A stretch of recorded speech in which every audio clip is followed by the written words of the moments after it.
are you, really? It's such a simple question, but man, the answer is anything but. For basically all of human history, we've been trying to figure out what makes us, well, us. So today, we're going to dive into the super fascinating, sometimes kind of weird, and always revealing world of personality. Okay, let's just jump right in. Take a look at this. What do you see? A butterfly, maybe? Two bears dancing? A bat? Well, according to Herman Rorschach, the psychoanalyst behind this, what you see says a whole lot about you. He had this idea that we project our own hidden thoughts and feelings onto these random ink blots, and in doing that, we accidentally reveal the secret parts of our personality. Pretty wild, right? So here's the game plan. We'll start with that ink blot question, then we'll dive straight into the mind of Sigmund Freud to check out our inner battlefield. From there, we'll see how we defend ourselves, meet some thinkers who took Freud's ideas and ran with them, and then we'll flip the script to explore a much more optimistic view of human potential before we wrap it all up. All right, so let's start with the really big question that's underneath all of this. How in the world do we even begin to define something as huge and complicated as who we are? Well, psychologists actually have a formal definition for it. And, personality isn't just about whether you're an introvert or an extrovert. It's the whole shebang. It's your consistent, unique patterns of thinking, feeling, and acting that make you, day after day. And you really can't have a conversation about personality without talking about this guy, Sigmund Freud.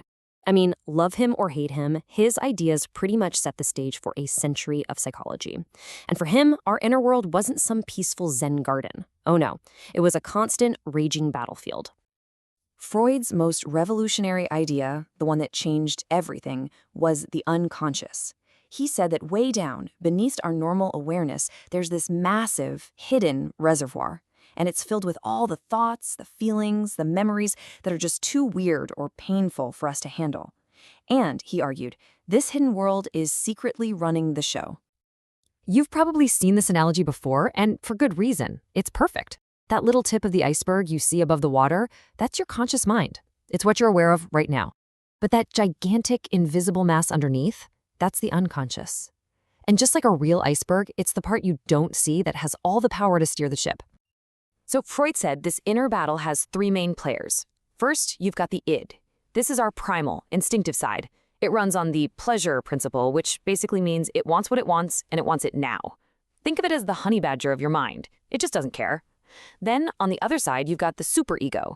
That's your conscience, your inner Jiminy Cricket, nagging you about what you should do. And stuck right in the middle? That's the ego. It's the referee, trying to satisfy the id's crazy desires in a way that's realistic and won't totally ruin your life. Now, you can imagine being the ego is a super stressful job. All that pressure from the id wanting a cookie and the superego screaming about calories, it creates a ton of anxiety. So to deal with it, Freud said the ego develops these clever, unconscious tricks to protect itself. And these are the famous defense mechanisms. These are like the ego's secret weapons. Repression is the big one. It's just shoving those anxious thoughts deep down into the unconscious so you don't have to deal with them. But you've also got things like regression, where you act like a kid again, or projection, which is taking your own unacceptable feelings and blaming them on someone else. Sound familiar from that inkblot test? Okay, here's a fantastic example of rationalization. Instead of just admitting, I have zero self-control, you cook up this perfectly logical-sounding excuse. You weren't weak. No, you were just being a good friend. It's this little lie we tell ourselves to feel better. And then you've got good old-fashioned denial, just flat out refusing to accept a painful reality. The evidence is literally straining at the seams, but the ego just says, nope, not happening. So the key here is that we all do this stuff, all the time, to manage our own anxieties. Now, Freud's ideas were absolutely groundbreaking, but not everyone was buying the whole package, especially his intense focus on sex and aggression. So a new group of thinkers came along, the Neo-Freudians, and they basically took Freud's map of the mind and started drawing some new roads. So you had Carl Jung, who took the unconscious and made it even bigger, proposing a collective unconscious, full of symbols and stories shared by all humans. Then there was Alfred Adler, who said, forget sexual tensions, it's all about social tensions, and our drive to overcome feeling inferior. And Karen Horney, who was a total trailblazer, challenged Freud's male-focused views and pretty much founded feminist psychology. And here's the core disagreement in a nutshell. For Freud, everything came back to sexual conflicts in our childhood. For Adler, the real story was our social struggles. trying to fit in, feel like we belong, and feel competent. It was a huge shift in focus. Okay, but what if we're not just a tangled mess of hidden conflicts and anxieties? What if we're actually driven by something more positive? That very question sparked a brand new way of thinking that totally changed the conversation about who we are. And that was the humanistic perspective. Instead of digging around in people's past traumas, humanists like Abraham Maslow and Carl Rogers looked at our potential for growth. Their big idea? That deep down, people are basically good and are always trying to become the best versions of themselves. You can see their influence everywhere today, in things like positive psychology and the whole self-care movement.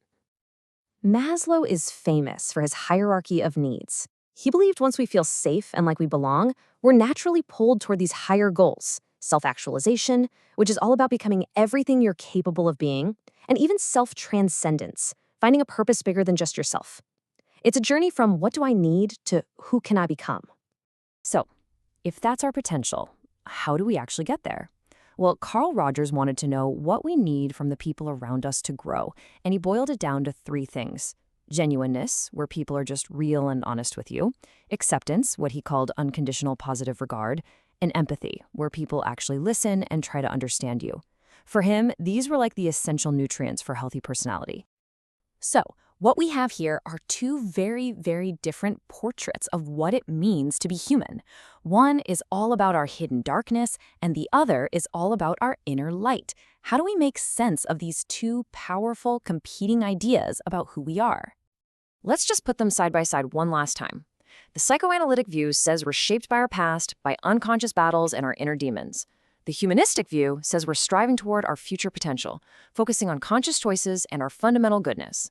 One looks back into the shadows, the other looks forward toward the sun. And that brings us right back to where we started. Who are you? Are you defined by the battles raging in your unconscious, or are you defined by your conscious reach for your greatest potential?